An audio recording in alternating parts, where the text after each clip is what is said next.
Shalom, salam sejahtera untuk kita, saudara. Kita berjumpa lagi dalam layanan renungan pada saat ini. Renungan kita saya ambil dalam kitab Injil Yohanes, pasal 10 ayat 22 sampai 39. Demikian bunyi firman Tuhan. Yesus ditolak oleh orang Yahudi. Tidak lama kemudian tibalah hari raya pentahbisan Bait Allah di Yerusalem. Ketika itu musim dingin.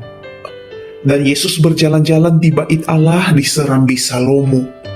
Maka orang-orang Yahudi mengelilingi dia dan berkata kepadanya, "Berapa lama lagi engkau membiarkan kami hidup dalam kebimbangan? Jika engkau Mesias, katakanlah terus terang kepada kami."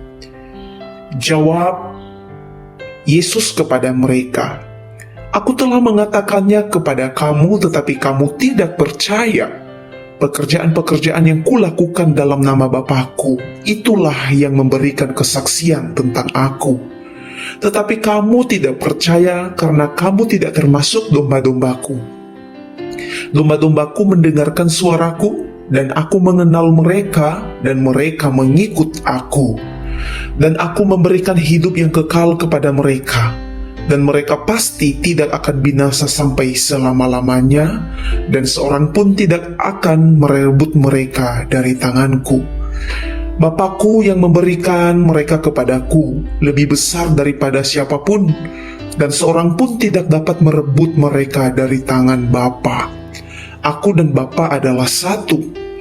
Sekali lagi orang-orang Yahudi mengambil batu untuk melempari Yesus. Kata Yesus kepada mereka, "Banyak pekerjaan baik yang berasal dari Bapa-Ku yang kuperlihatkan kepadamu. Pekerjaan manakah di antaranya yang menyebabkan kamu mau melempari Aku?" Jawab orang-orang Yahudi itu, "Bukan karena suatu pekerjaan baik maka kami mau melempari engkau, melainkan karena engkau menghujat Allah, dan karena engkau, sekalipun hanya seorang manusia saja, menyamakan dirimu dengan Allah." Kata Yesus kepada mereka, "Tidakkah ada tertulis dalam kitab Taurat kamu? Aku telah berfirman, kamu adalah Allah." Jikalau mereka, kepada siapa firman itu disampaikan, disebut Allah, sedang kitab suci tidak dapat dibatalkan. Masihkah kamu berkata kepada Dia yang dikuduskan oleh Bapa dan yang telah diutusnya ke dalam dunia, engkau menghujat Allah? Karena Aku telah berkata Aku anak Allah? Jikalau Aku tidak melakukan pekerjaan-pekerjaan Bapa-Ku, janganlah percaya kepada-Ku. Tetapi jikalau Aku melakukannya, dan kamu tidak mau percaya kepada-Ku, percayalah akan pekerjaan-pekerjaan itu, supaya kamu boleh mengetahui dan mengerti bahwa Bapa di dalam Aku dan Aku di dalam Bapa. Sekali lagi mereka mencoba menangkap Dia, tetapi Ia luput dari tangan mereka. Saudara, judul renungan kita yaitu Menang Atas Tantangan. Menang atas tantangan. Saudara, istilah playing victim diberikan kepada mereka yang selalu bersikap seperti korban dan menyalahkan orang lain atas masalah yang mereka alami.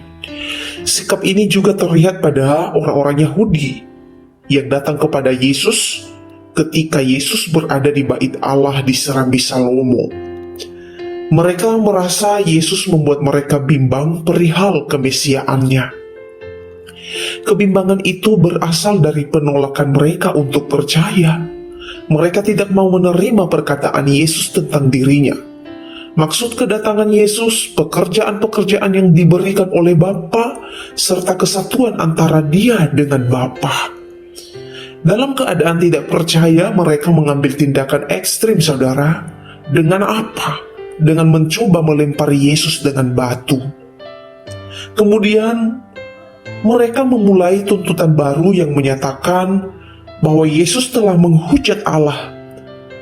Menanggapi hal itu, saudara, Yesus memberikan penjelasan tentang dirinya dan pekerjaan yang diberikan oleh Bapa kepadanya. Lalu mereka menyaksikan pekerjaan itu sendiri dilakukan oleh Yesus. Mereka seharusnya percaya agar dapat memahami bahwa Yesus dan Bapa adalah satu.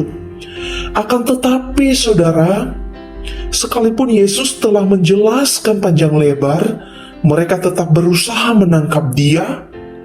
Namun, Yesus di tengah-tengah mereka berhasil luput. Yesus datang membawa keselamatan bagi dunia. Namun kehadirannya seringkali mendapat penolakan. Sungguh ironis, saudara. Kita perlu mengingat juga bahwa tidak semua tindakan baik akan mendapatkan respon positif dari orang lain.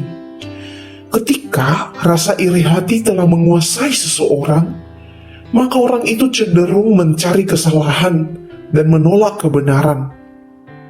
Hal ini menunjukkan bahwa penolakan terhadap kebaikan adalah bagian dari kenyataan yang harus kita hadapi dalam hidup ini, saudara. Saudara yang terkasih di dalam Tuhan, kita pun dipanggil oleh Tuhan untuk melakukan pekerjaan yang Tuhan kehendaki. Karena bahkan ketika harus berhadapan dengan tantangan yang sulit, hal yang menjadi penting adalah cara kita mengelola tantangan tersebut agar menjadi kekuatan untuk terus menjalankan kehendak Tuhan. Inilah yang harus menjadi misi bagi setiap anak-anak Tuhan, termasuk saya dan saudara. Sehingga pada akhirnya kita menjadi pemenang dalam kasih dan rencana Tuhan. Saudara-saudara yang terkasih di dalam Tuhan Yesus Kristus, saya percaya bahwa kebenaran ini akan menjadi berkat bagi setiap kita. Anugerah Tuhan yang memampukan kita untuk menang atas tantangan, pencobaan-pencobaan, ujian-ujian yang terkadang kita hadapi di dalam perjalanan iman kita bersama dengan Tuhan. Sampai jumpa di layanan renungan berikutnya. Tuhan Yesus memberkati.